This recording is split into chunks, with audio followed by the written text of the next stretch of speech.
In this Gintama chapter, we have the conclusion to Gintoki versus Pluto.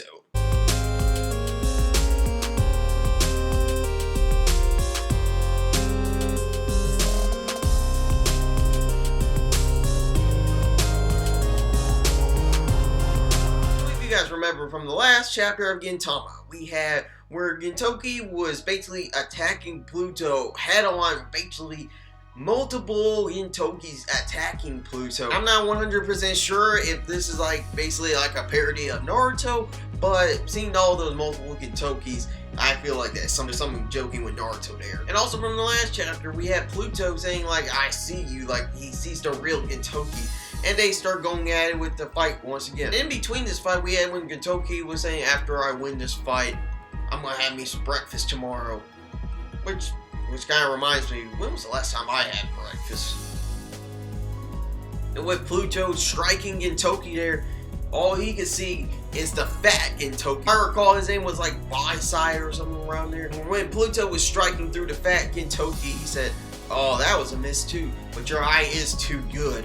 And when Pluto finally saw that he was behind him, he was about to strike. But then Gintoki says it's empty. Boom! And then right there, Pluto got defeated. Now, before I tell you about my thoughts about the battle, what do you guys think about Gintoki versus Pluto? Was this a pretty good fight for you guys to see? Or was it kind of a little bit, seemed like Gintoki didn't even break a sweat? What do you guys think? Y'all can comment below. My thoughts on this fight is, I thought it was pretty funny. I thought we needed some little comedy since we gone through back to back serious arcs. We just went through the Shogun, which was really serious, from the Senjai Gumi arc, which was really serious as well, especially with Yoshida / Utisura in that mix. And then we have this arc, which is really serious as well. To tell you the truth, I thought this fight was going to be playing on a serious battle throughout. But seeing some comedic stuff, especially with the fat Gintoki and Pluto saying that he can see through everything, and he thinks he remembers Gintoki's from a long back, and with Gintoki saying "Oh, you owe me 500 yen," that little goofy version of Pluto. I'm glad we had some comedic stuff in this fight. I'm glad that the Gintama arc, their Sorochi, added some comedic stuff in this battle, because the last two battles that we had in Gintama were pretty serious, and I'm glad that we had some little comedic stuff, especially with Gintoki. But then Pluto's defeat, he says, "You're the second person that I can even read his mind off of. The first, Utisura." Pluto stated, "Utisura, the man with no life or death." So, with this, what the hell is this guy? We know he's been living for thousands of years, whatever. Utisura, man, we need some more information on this guy. A man with no life or death. That's scary. That is really scary.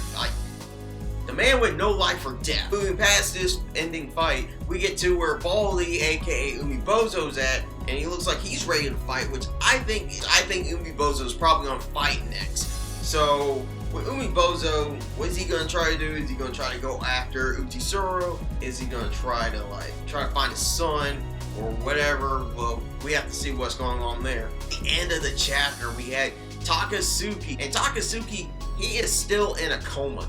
He is just knocked out right now with other people just carrying him away from the explosions and from the attacks. Guess what happens? Out of nowhere, explosion. Everyone's flying through the air, and Takasugi just cannot catch a break. He is flying like a bird right now. He's just basically a flying coma right now, just flying in the air. My reaction to this last page of this chapter is, Tasuma, Zora, Gintoki, even Kamui, where are you guys so you guys can catch this guy, because it's gonna be a lot worse if Takasugi is dead.